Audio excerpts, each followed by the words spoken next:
This will be a brief walkthrough of the moisture that can be found right here next to the entrance door in the back.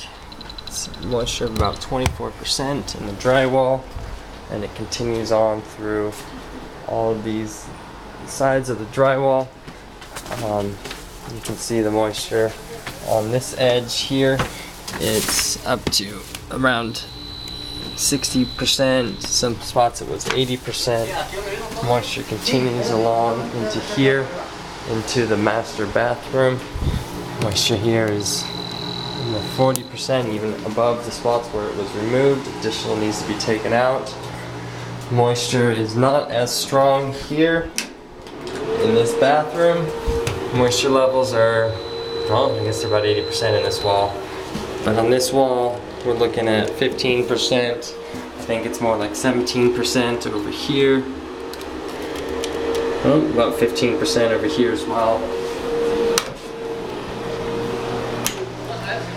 In the master closet, there is moisture in the toe kicks. You can actually see expansion in the base shoe.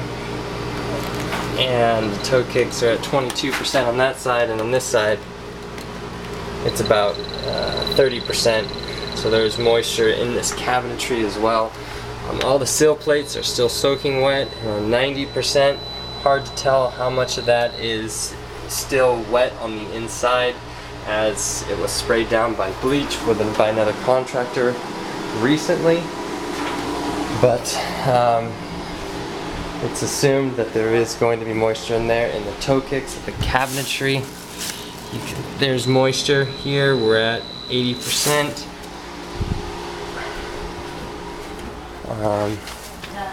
Moving into the hallway, you will see that there is moisture in the walls, just slightly elevated above where it was cut. See, there's like 18% here. Again, the sill plates are showing wet in spots. In the far corner, it's worse than this corner.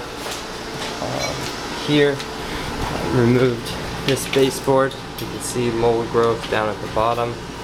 And this is on a wall that is currently showing fairly dry, only at 14%. So that leads me to believe that there's mold prevalent through the remainder of the home where the walls are showing wet. Here we have moisture. Moisture is also in the pantry. In the laundry room, you can see moisture in the toe kicks. We have about 20% there, about 100% there. Moisture didn't go too far up the walls. It looks like where they removed it, it's still at 17%, which is higher than normal. There's also moisture in that wall behind the laundry. There's moisture in this far bedroom. I need to go around, but here you can see moisture at 80%, 70 to 80, 90% in this wall. Moisture also continues on into what I call bedroom number 1, and you can see it in all walls over here.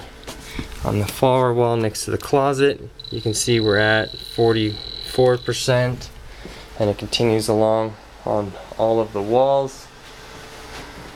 Here at the base next to the bathroom, we're at about 80%. In this bathroom, the drywall is slightly elevated.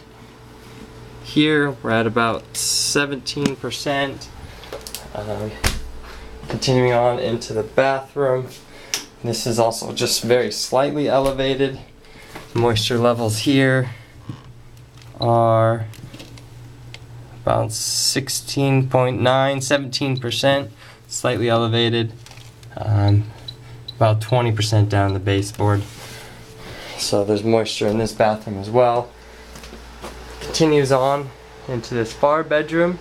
In this bedroom, majority of this wall and that back wall have tested dry.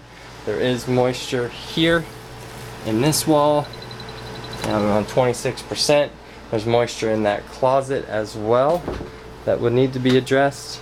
In regards to the floor, You'll see that there is moisture in this floor. It's around 800 on the seams, and it's showing around 700s, even down to 200 sometimes in the middle, but on the seams where the water travels, you're back up to like 580. It's very wet in that back closet. In comparison to a dry spot, if you look back here in this corner, dry is approximately 200. So that's our relative point. The moisture is showing high in the floors in all the rooms. This room being the furthest from the damage, it's actually showing some of the lower levels. But you can also see it in floors throughout the home. Here we're looking at around 820. It's readings as low as like 200 mid-board. But as you get closer to the edges and to the seams, it jumps up again where the moisture is waking up from underneath. So that is the walkthrough, and that's it.